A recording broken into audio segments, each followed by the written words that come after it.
Hi, friends. Welcome to Digging Deep, a podcast brought to you by Motivo, where we unearth stories that bring us closer. I'm Rachel, Dr. Carla, and together we are going to explore our shared experiences and what it means to be human. We'll have conversations with clinicians, activists, and everyday heroes who share their wisdom. These discussions challenge our perspectives and ignite a spark for positive change. We'll explore love, loss, resilience, growth, and the power of human connection. And we'll do so with humility, knowing that we are not the experts, but simply fellow explorers seeking to learn alongside you. Digging Deep is more than a podcast. It's a community. Let's learn, grow, and support one another. So grab a cup of tea, find a cozy spot, and let's explore the heart of being human. Welcome to Digging Deep.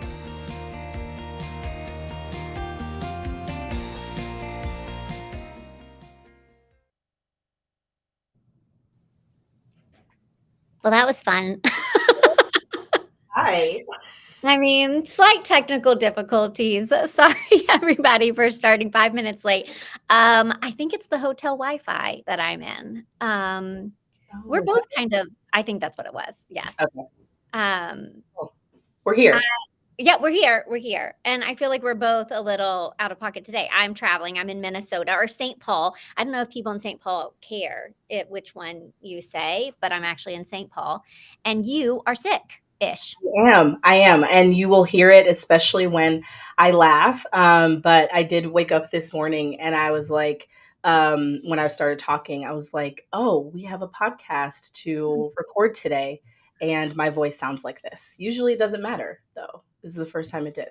Yeah, I always find it kind of cute, though, when people have, like, a little nasally voice. I don't know why. Anytime mine's like that, I enjoy talking. I'm like, "Listen, I'm sick. It's awful." It definitely doesn't feel cute. It's kind of like that, rotation when your, kids or someone in your house goes to a school of any kind.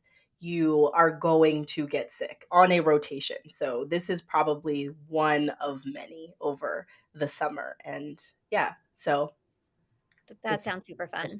Yeah, it is. It is. Fevers are like the best. The best.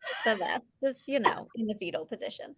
Well, good to see you. I have to tell you, I dressed for the occasion today. I'm wearing my cat shirt because I was like, I feel like this idea of successful short-term relationships, like to me, a long-term relationship is like a dog, right? Like it's like loyal to the end, never meets a stranger, loves you no matter what, all of those things. And a cat is like, I am prioritizing myself. So I was like, that's kind of like, that makes sense. That is true. I thought that you were going to say, because that's like one of my favorite shirts that you have. But yes, it is. It is. Cats. I mean, it just kind of like shows the personality, and I just love shirts with personality. But you're right. Cats are very much so like, give me what I need and then, leave me be. When I'm done with you, I'm done with you. Yeah. You'll know. I like that about cats. They have boundaries. Well, good segue into the topic of successful short-term relationships. So I want to kind of tee up the episode a little bit where, kind of this idea came from, the idea of successful short-term relationships. I was listening to a podcast a couple of years ago. It was actually recorded. If you listen to the recording, it was recorded in like very early pandemic, like the week that things were beginning to shut down. And they talk a little bit about that. But Armchair Experts, one of my favorite podcasts, it's Dax Shepard, who was married to Kristen Bell and was on like that. What's that show? Parenthood, that I love. He's great and super funny. And then his co-host, Monica Padman. And they have this kind of spinoff one where it's Monica and a guy named Jess Rowland. So they were talking about the differences between same-sex and heterosexual couples, like just some of the key differences there. And one of the things that they were having an interview with Dan Savage, kind of just a prominent, speaker, author, activist from LGBTQ perspective. That's a lot of what he talks about. And Mhm. he was talking about the fact that from his perspective in the gay community, short-term relationships are more normal, that you don't have to, like he said, from a heterosexual perspective, it's often like a successful marriage is one where one person dies. They live together forever Yeah. and they have this life together, and then one person dies and it's like, wow, they lived their life together. And he was kind of given an alternate perspective of sometimes people are not cut out for long-term relationships, and that's okay. And our society kind of presses us into this idea of long-term relationships is like the model or healthy or whatever. And he kind of gave this different perspective that I really appreciated, which is, sometimes relationships, either platonic or intimate, come to a natural sunset. And what to do when that happens. And I've certainly experienced feelings like that before as well. And so I just kind of wanted to talk about that a little bit today. So that's we included the link. We can talk a little bit about our perspective and our experiences on that. I will say on the episode in general, I almost like didn't want to post it because it's a little colorful from a perspective of like what they talk about and the language that they use. And I was like, that is also for me this like very like heteronormative idea that I'm coming into something with this thought of like how to talk about sex in a way that I'm used to, which is in the context of like a long, loving relationship. Mm. So I kind of pushed myself on that a little bit. I'm like, well, I'm feeling that own sense of bias here just by even being nervous to like post something like that. So I decided to do it anyways, and know that, this topic could, kind of resonate and speak to many people who don't come from, a more heteronormative like focus when it comes to relationships. So that kind of leads me into our first question, which are, and let me just also say, you and I are both LMFTs, and I feel like you in particular have done a lot of relationship counseling. So I'm particularly interested to hear like what you have to say on all of this topic. But let me just kick it off and ask you, what do you feel like are some of the like the heteronormative aspects like of intimate partner relationships? Yeah, so I'll start kind of with talking about what heteronormativity is and even why it applies to this conversation and on Mhm. short-term relationships, right? So, heteronormativity is kind of this assumption, it's a social and cultural assumption that, heterosexuality is the norm or the default. And so when we think that, heterosexuality is the norm, that's how we think, that's the lens that we look at all relationships, whether that be romantic relationships, friendships, even our family relationships. We have these assumptions about gender roles. We have these assumptions about, marriage and legal frameworks that really do influence how we look at the people in our lives and the expectations that we have of them. So you talked about some of the impact on our belief systems about romantic relationships, but I also think that when we talk about friendships, right, like we have these assumptions of what our girlfriends do versus our guy friends, and we go to them for different things because of the expectation of their gender role, and their role in our life is very much so impacted by that. I also think about, to your point about the podcast, I was thinking about, maybe about a year ago now, Will and Jada Smith did a conversation on the Red Table Talk. And it was kind of around some of the things that were going on in their relationship.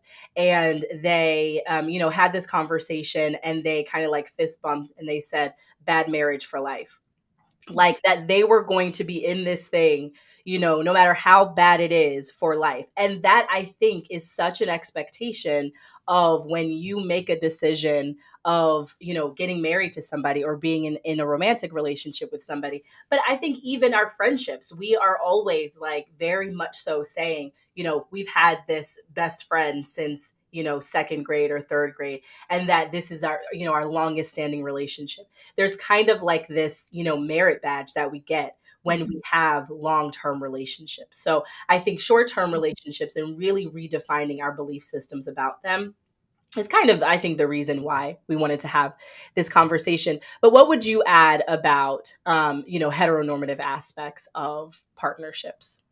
Yeah, I think maybe I would just add that, my own bias there in the sense that I was raised in this idea that a family consists of like a mom, a dad, and kids, and that was Mhm. like the healthy way for it to be, And I think that even in language nowadays, like that comes up for a lot of people of like, is there a male role model in the home? Is there a maternal figure and those types of things. And I think what I've learned by watching a lot of different family types is that there's just so many different ways to have a loving family. And it doesn't need to be constructed in this, specific way. There was actually something that someone at this at this conference that I'm at said yesterday. They were talking about sometimes people are not born where they belong, and they were talking about it in terms of like immigration and where you might thrive best in society. But I loved that idea of like, just because you're born into this situation, you might need something different from parental figures that you can get in lots of different places, right? Yeah. And I remember reading this book called Marriage: A History that gives like this idea of like a husband wife concept, this idea of like a nuclear family is a very new creation, in the Mhm. history of our world. And I even remember, I mean, you and I both kind of come from a bit of like a Christian background from our upbringing. And I can remember even the first time I learned about as an adult, the fact that even these marriages in the Bible that are like herald, were like the woman was expected to be a virgin. The man wasn't. Like society wise, that's just not what happened in the cultural context of that day. But I think we look at that now and we're like, that's the way, it's man and a woman, and that's what it looks like. And it's like, no, that's not what it looks like. There's a lot of space and also just a lot we're missing out on, I think, when we consider that to be the better way or the right way or anything like that. So I can just acknowledge that that was a bias that I kind of came into my adulthood with that has been like challenged and changed, in a great way, I think. Yeah, I really appreciate that point also about family, because there's kind of like this association of successful relationships, Mhm. especially romantic relationships, to having children, and that actually is when you have family. And there's so many different family constructions that then change this, and family doesn't change whether it's short or long term. Um, but I definitely want to get into kind of the juicy stuff of this question. Have you ever stayed in a relationship or friendship for longer than you needed to, wanted to, than you felt that it was right to? That's juicy. Um, yes. Yes, I have. Not I don't think intimate partner, I wouldn't say that, but definitely platonic friendships. Yes, I have. There's a thought that I'm going to hurt the other person's feelings. There is that. I loved what you said about this friend from second grade, that it's just this idea that because you've been friends forever, you need to stay friends forever, Mhm. that you need to be in each other's weddings and like all of the events in life that person should be there. And for me, I think it's I think the relationships that I feel like I would be ready to move on from are ones where I'm not growing and being challenged anymore, And when I was reflecting on that, I thought, well, that's probably true for everybody. And I'm like, no, I actually don't think that that's true for everybody. I think everybody has their own personality and like what they need from a friendship. And some people, could just say, yeah, I want like comfort and watching a movie together. Or even just like the lifelong of memories that we have is something that binds us together. But for me, being someone who is I feel like quite obsessed with my own learning, growth, and development. I'm always wondering, like, what can I learn more about, particularly just about, my own life and feelings, that sort of stuff. And so if I'm not being challenged in a friendship, and I can remember one from a few years ago where it just wasn't anymore, and I kept kind of going through the motions of it. But I started to get resentful and kind of like bitter and annoyed. And I would, kind of vent about it to my husband. And I think all of those things are indicators, one, that the relationship maybe is coming to a sunset, but also an indicator that you might be doing some damage to the other person. Like I'm not doing them any favors by staying in a friendship that I no longer feel invested in. So I think I'm doing it for them, like sticking around, even though I'm not getting anything from this. And that's like, no need to, right? Like for Mhm. you or for them. I don't know. What do you think? Have you stayed in a relationship longer? Yeah, I think both, romantic relationships and friendships I've stayed in longer. And I really, thought about why that was, and even maybe if it's happening now. And, I I used to be this person, especially in my late teens, early 20s, that would like, say literally everything that was on my mind, like Mhm. in the way that felt most right to me. So if that was, cussing someone out, or if it was, yell crying and, all of those things, that's how I would, communicate. And learned that from my family. But I then swung all the way to the other side, where Mhm. I realized that that was not only reactive, but it was also harmful. And so I was like, okay, now I can't say these things. If I don't know how to say them, then I can't say these things. So Mhm. that then translated into friendships and relationships by keeping it, in my mind to, maybe if I say this, this will hurt their feelings. Or maybe Mhm. if I say this, this is rejection. Maybe I maybe they need me, in their life at this time because they're struggling with this, that, and this. And so if I say that I no longer want to be a part of this relationship, or even if before I get to that point, I point out that there's something that was harmful to me, not only did I fear that I didn't know how to communicate that in a healthy way, I also may have even, kind of had this fear that, this confrontation was going to be hurtful to the person. Mm. And so I began for a pretty long period of time to just not say anything. Even if I wanted to, go on a date with somebody, I would never, literally never, say that to somebody because I just didn't know how to engage in a way that was healthy, aside from, I'm angry, so I'm going to tell you that I'm angry. Mhm. Um, and so like I think that there were plenty of times where I stayed in relationships and was consistently getting hurt Mm. without the knowledge of how to address this and how to say, before I get to anger, resentment, because I'm really good at expressing that. And it has to be like in that point, if I actually was communicating that, they did something. Now we've gotten to a point where I get to be angry and I get to be resentful. And now that gives me a reason to be out of Mhm. this friendship or this relationship. So, very, very unhealthy, either non confrontational at all, to people please, or completely just reactive and confrontational in unhealthy ways. Yeah. Wow. Thanks for sharing that. I'm sure a lot of people can relate to that. And I'm wondering too, like, maybe we can even dig a little deeper into, I love it when we say dig deep. We just like plant it really nicely. Like, let's dig deeper there. But the idea of like what are some of maybe the unrealistic expectations that you've brought into a relationship, or people have brought into a relationship with you, that you think can lead to this kind um of tension? Yeah.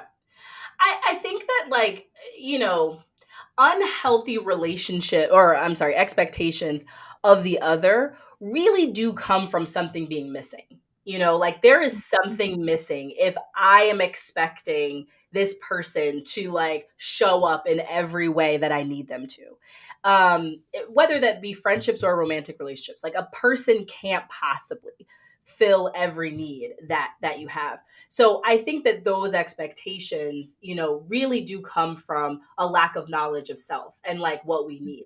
I'm consistently asking my clients. I don't ask myself as much unless I'm in therapy, but I ask my clients all the time, like, if you were to center yourself, what do you need right now, just in general?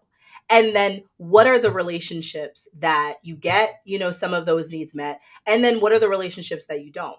Mhm. And, what then can we do with that, right? If you're consistently in relationships where you're not getting your needs met, then why are you in them?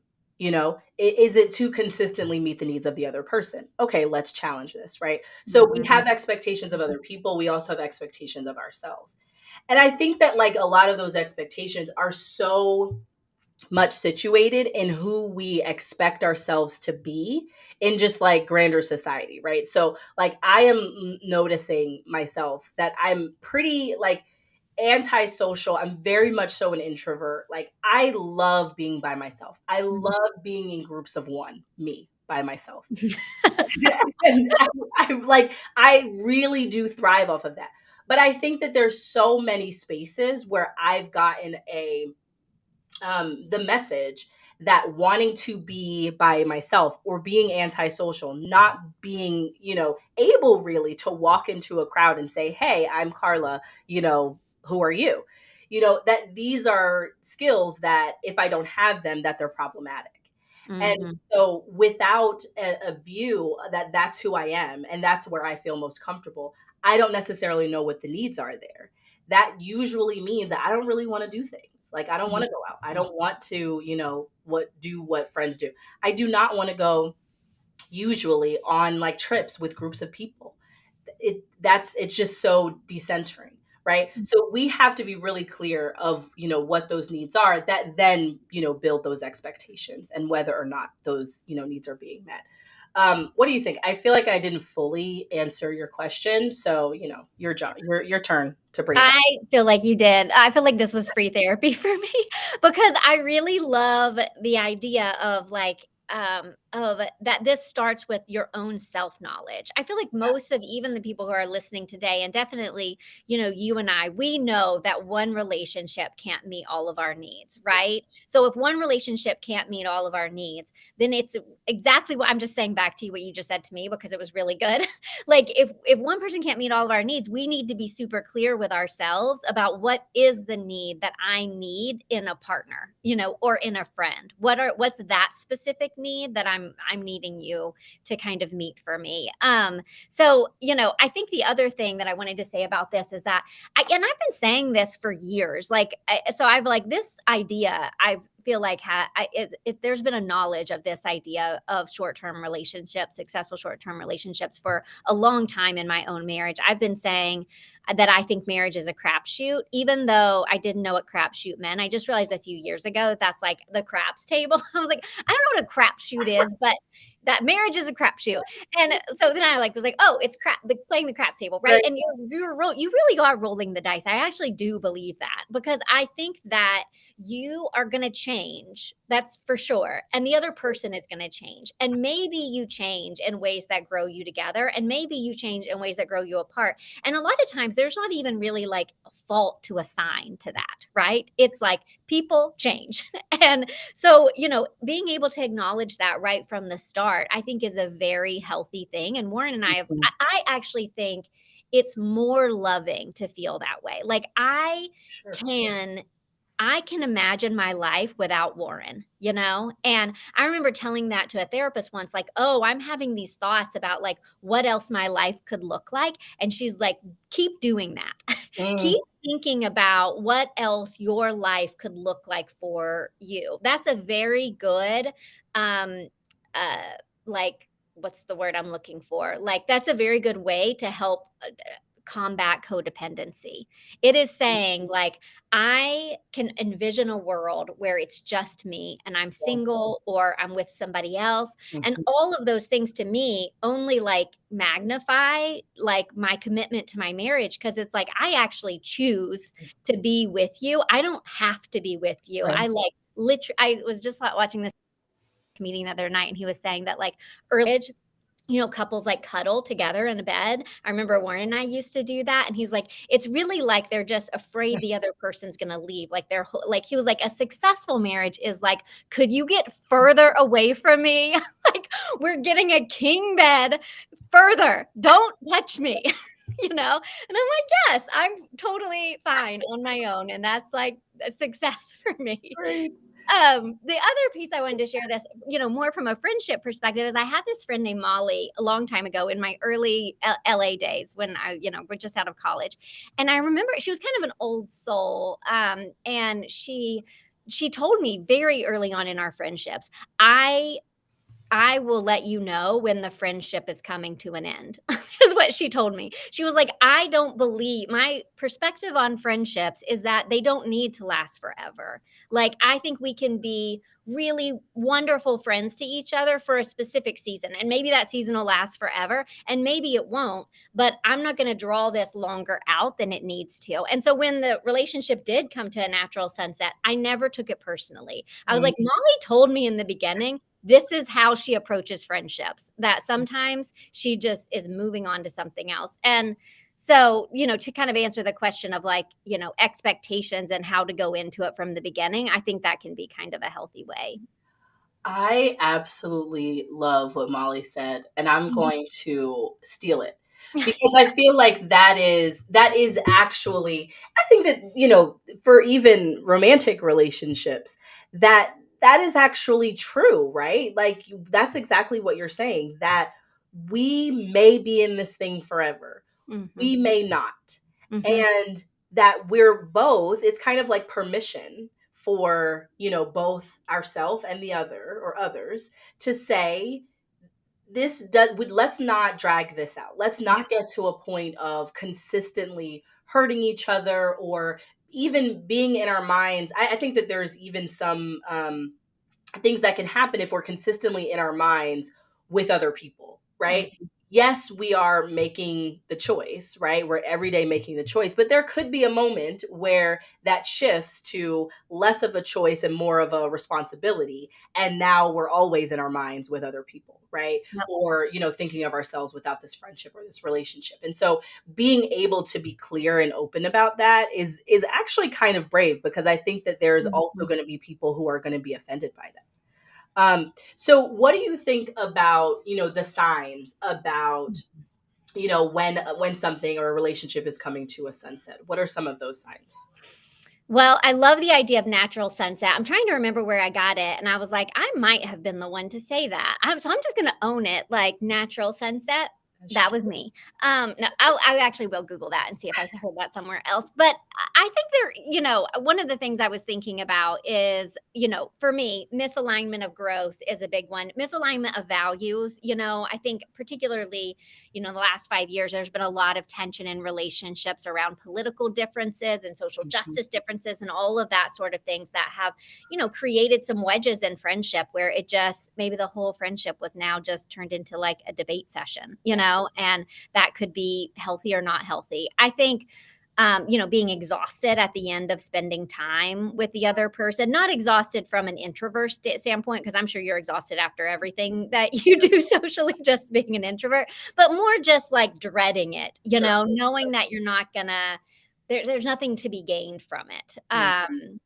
Maybe one person working harder than the other person, I think can be a really big one. I think, there needs to be, I would say that's probably one of the more common ones, Mm, especially in a marriage where if one person is more invested in the health of the relationship than the other person, that's pretty hard. I was thinking about, from a relationship perspective, got the Gottmans, famous marriage therapists, and they talk about the four horsemen, like the mhm, things that lead to just destruction in an intimate partner relationship, being criticism, contempt, defensiveness, and stonewalling. And I can see all of those things. Criticism in itself, I feel like, is such a defense mechanism. Like, I'm angry at you for like, a lot of it is, I think, our ways of dealing with our own discomfort, sure. and our own way of just like not,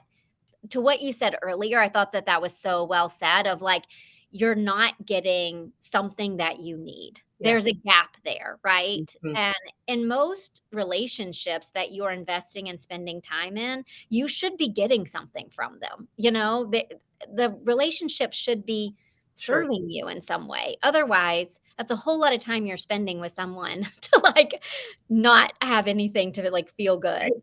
Yep. The other thing I just wanted to say is that it could also just be for like no reason at all. I think that one of the other things that Dan Savage makes a point of in that podcast is like, oftentimes heterosexual relationships feel the need to like blow up the relationship. And even from an outsider's view, I would look at someone who got divorced and I would think somebody cheated or Mhm. somebody fucked up. Yeah. P.S. We did change. I wanted to say we did change the show settings to be explicit so that we can say fuck sometimes. Are you okay with that? Me? Yes. Of course. Okay. I just wanted to make I sure. thought you meant the people listening. Oh, We just want to know if you're okay with it too. And we did take a poll we're both internally okay. at Motivo, like, is this offensive? Should we stay away from it? But it's how we talk, so it's very hard Yeah, to just like get rid of it completely. it is. So, Yeah. anyways, so Blow shit up. That's where you were. blow shit. Thank you. Yeah, you could tell from my eyes. I was like, I don't know where I was going. Yeah, to blow it up, or in friendships as well, right? It's like somebody is to blame here. You did something, and I'm leaving, or I'm mad. And Yeah. I think sometimes it's like it doesn't need to be like that. There doesn't Mhm. need to be a reason. I don't know. What do you think? I think, coming from a person who, is working through an anxious avoidant attachment style, I avoid, again, because of not only my own fears of rejection if I bring this thing up, or I don't know how to bring it up and not have that person feel rejected by me, or, there's just the gray area is really hard, right? Mhm, And so, when I realize that I'm avoiding something, and when I realize that I'm avoiding something for a long period of time, that always means that there is space for something to grow and fester. And that's often going to be feelings of resentment. It's often going to be, something that was said that was received by me as rejection, or that I'm offended by it or something like that, and it's going to grow if I don't say anything about it, or if I've acknowledged I no longer want to be a part of this relationship. I mhm, know this relationship is not only no longer serving me, it's unhealthy, or I'm experiencing things that I don't want to experience anymore. I'm having conversations that I don't want to have. I'm exposed to things that I just don't want in my life anymore. mhm. Or I just don't want this person in my life anymore. Like being able to be honest with ourselves about that first is really hard, because then it's, what, again, that idea of, if we got to that point, what does it say about us? If we no longer want to be friends with somebody that we've been friends with for, 20 years or 6 months, because that's not long enough, what does that say about me? So the avoidance is what I've kind of learned to kind of like tap into, and to say, why am I avoiding? What am I avoiding? And most of the time, I'm avoiding this person. I just don't want to have a conversation with them. I Mhm, don't want to see them. I, eat more than normal. I'm just like, I get no joy, satisfaction, anything from being a part of, us being a part of our lives. But I also think that, again, that message of, we're just done. Like we've come to a natural place of rest, and if we continue this, it's going to be much more effort than I want mhm, to have in my life. And that's the hard part of like tapping into the fact that it's just a natural place to be, right? Like naturally ending conversations. I'm kind of, awkward at that too. Like if a conversation is ended, just let it go, mhm. and that's also a skill, I think, for friendships as well. Yeah. Yeah. I mean, one of the things I was thinking about with that too is just the idea of like, and I've said this a little bit earlier, but like, we're not doing any favors to the other person by staying in the relationship longer than we want to. And I think a lot, if I think back, I'm like, I think that there's part of it that's like, I'm doing this for them, like that I feel this pressure to, or I feel like they can't handle if I were to back away. And it's like, that is assuming a lot of power on yourself, right? It's a lot of like, wow, I have the power to like Yeah. that's for them to kind of handle and deal with. And I don't mean to say Mhm. that in like an unfeeling way, because I think someone backing away from a friendship with me, there it would come with some hurt. But I think Mhm. the worst hurt would be being in a friendship where there was like contentment and resentment, Mhm. because it's gonna come out, right? Like we talked about, I think in the first episode, like cut things coming out sideways. Like Yeah. there's other ways that that kind of stuff comes out in your text language, and how often you cancel, and lots of different ways that Mhm. it's there with you. And um, so you're not doing the person any favor. Yeah. I think with romantic relationships, there's also, there's just like, it's a harder process to acknowledge, that we're coming to a natural sunset. And even to say like, what does that mean? Right. Because romantic relationships go through deeply hard, you know, impossible times. And so what's different about this deeply hard, impossible time? That this is just, the natural end. Um, and I think that means that maybe it's not a deeply hard, impossible time. That means that it's the end. It's something else. It's another feeling Yep. that we should be waiting on. Absolutely. Yeah. I think I also just kind of want to acknowledge that there's some times where both of these options are shitty. Like, right? Like I can think of relationships, friendships I have, maybe there's not a healthy, happy marriage there. And, there's kids involved. And so for the person to leave, they would be just fine not being in the relationship. They're not scared of being alone or anything like that. They have the financial security to kind of make it on their own, which is again something that a lot of people don't have, the privilege of. But Mhm. I think that there is this other piece of when you're a parent, I bet it's like, do I want to give up half of my time with this child? Like, nope. Like, I Yeah. will stay in the marriage because I'm not giving up every other weekend or every week or what. I don't know. Sure. From the parent perspective, what do you think about that? I think that there's that, giving up time, but I think that there's also the thought of the child or children having to give up time. Mhm. Like they're used to having access to, both of their parents whenever they want. And I think that, again, both of is kind of like a heteronormative idea as well in parenting. So, there could be parent groups as well. That also adds multiple more layers of consideration as we think about how parenting relationships happen as well. Mhm. And so, again, it's just the consideration of, one of the hardest things I think with children is that I'm the one who's deciding that this relationship is no longer serving me, or we are deciding this as adults, and that is going to negatively impact children who already are powerless, right? Mhm. They're in a society of powerlessness. And then there is powerlessness to even say whether or not I have access to my parents, whenever I want to. And there are, multiple households, there are multiple rules and boundaries in those households. And so there's a lot of the responsibility that falls on children who are powerless. Mhm. And I think that is, one of probably the most complicating factors when we're talking about relationships where there are children involved. I think even like, friendships where one is a godparent or, Mhm. an auntie to children, there is also a consideration here that if this friendship or this relationship is coming to an end, how will everybody else who is powerless in making this decision be impacted by it? Yeah.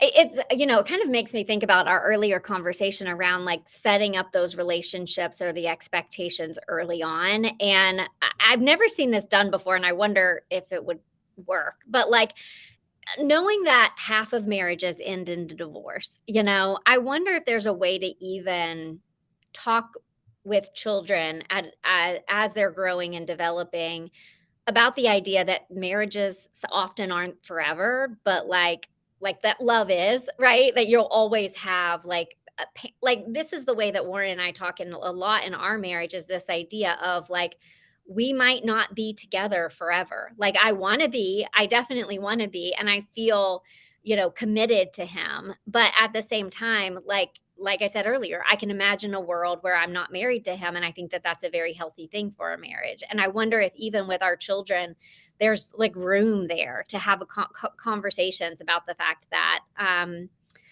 not all marriages last forever and that is Mhm. even way before things are bad, Yeah. just in recognition that it happens so often. I don't know. What do you think? I don't know.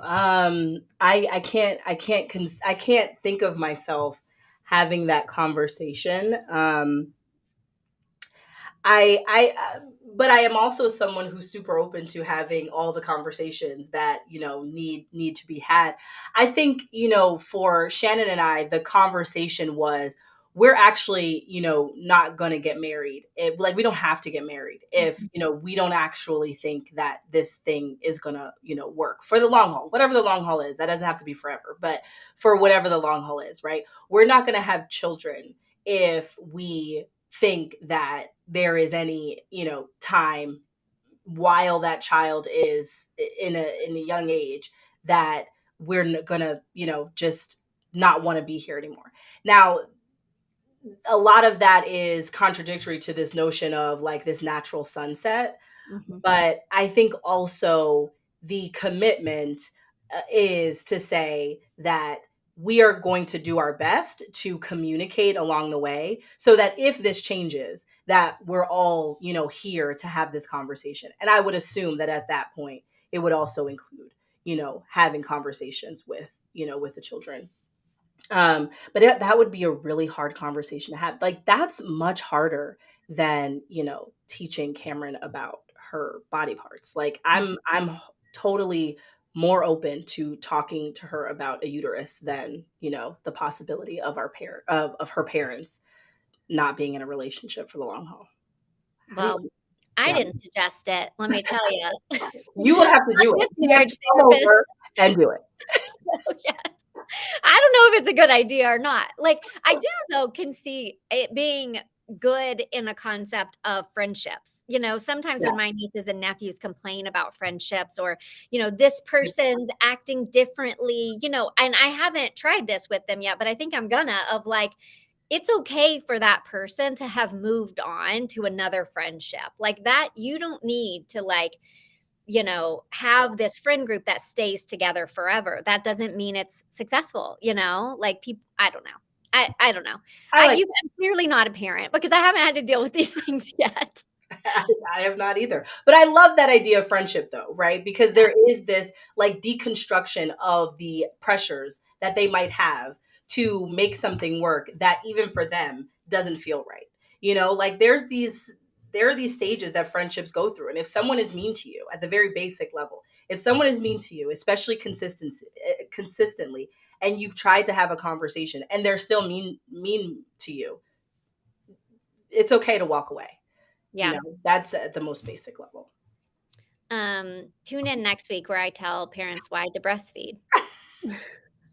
I'll just educate everybody on things I know nothing about. Oh my gosh. Hilarious. Okay, conscious uncoupling. I saw that you did some research on the Yeah, origin of this term, and I loved it. Can you tell us what is I conscious can. uncoupling? I did. So I had, I've heard and been reading about conscious parenting.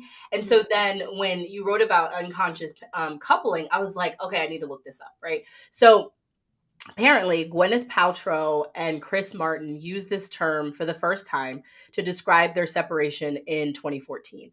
And so the larger idea of what unconscious parenting is that it's an approach to ending a romantic relationship with awareness, respect, and minimal conflict. It's usually to prioritize personal growth, emotional well being, and the best interest of children or other family members involved. So, as I was thinking about this and conceptualizing this, I was like, what is the possibility that or conscious uncoupling happens through the life of uncoupling. Like that's just not possible. But I think that it's a good goal, right? It is a great goal to say that we are going to consider and, do our best to be respectful through this process. And I just added from the perspective as, a relationship therapist, that that's going to take a lot of work.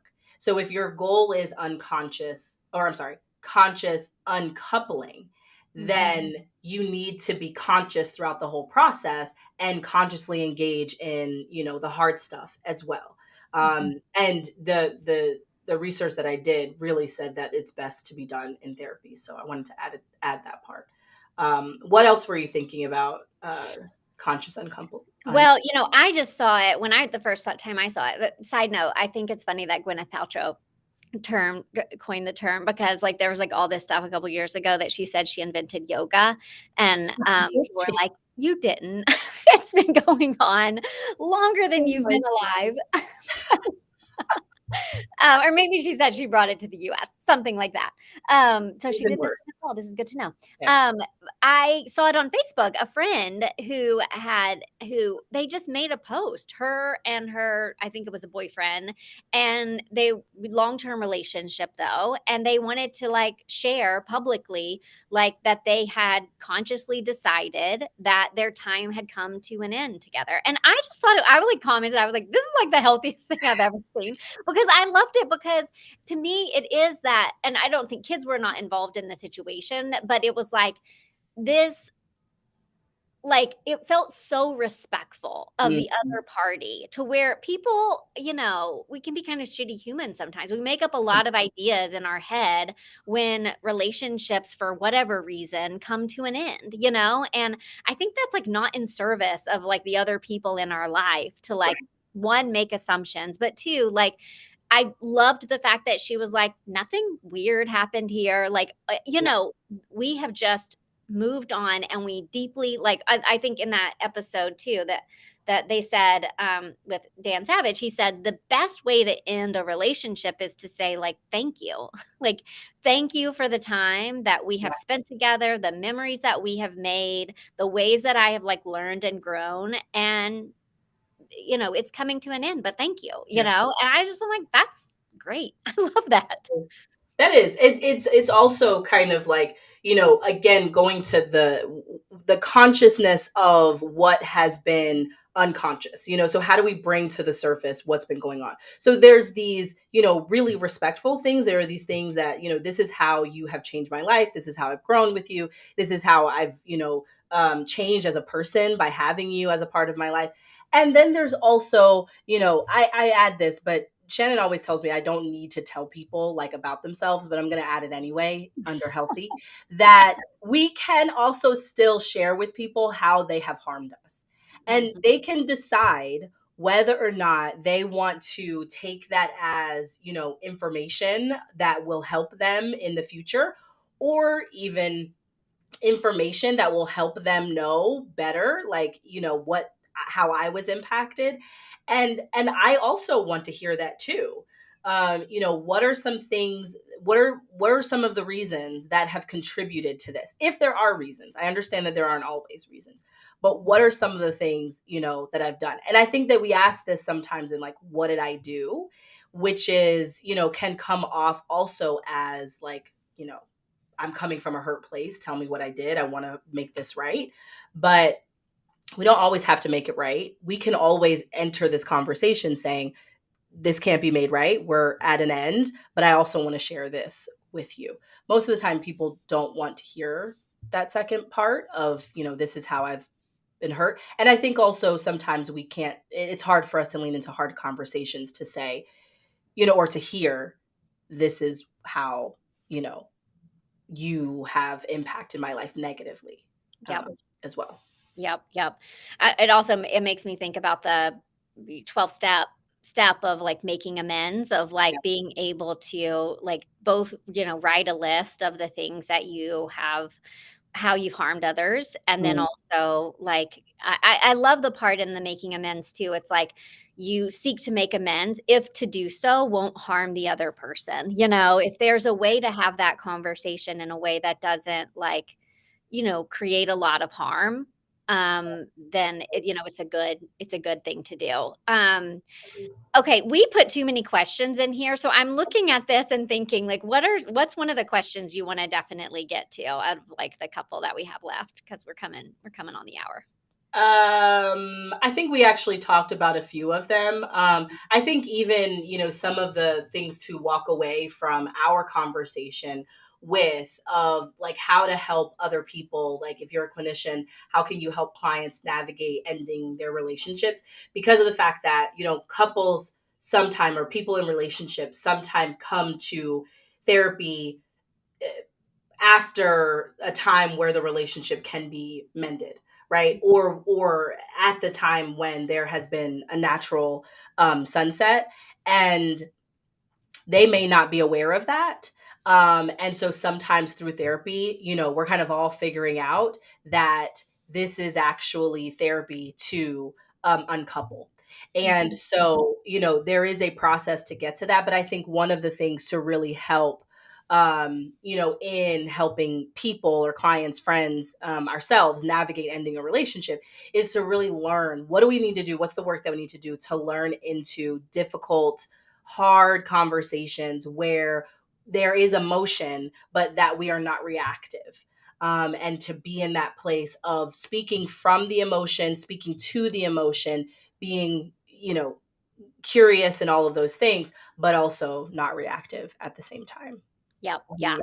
I know a lot of couples counselors who start that conversation with a new couple of like, are we here to Yeah. work on the marriage, and the goal is to stay together, or is the goal to respectfully depart? And they might ask Yeah. that at the beginning of every session, which I think is a good idea, especially because most people say they want to stay in the marriage, and that's why they're Right. in therapy. But it kind of keeps reminding you of like, okay, the goal here is to like work through Right.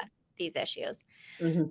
I wanted to share a few little things about like ending friendships and what that might look like. A few questions to ask yourself. Can they do anything about it? Is there anything that they can do about it? Can they That's a good talk question. less about political issues? Can they ask you what you need more? Listen better? Are you willing to ask them to do those things? Mm.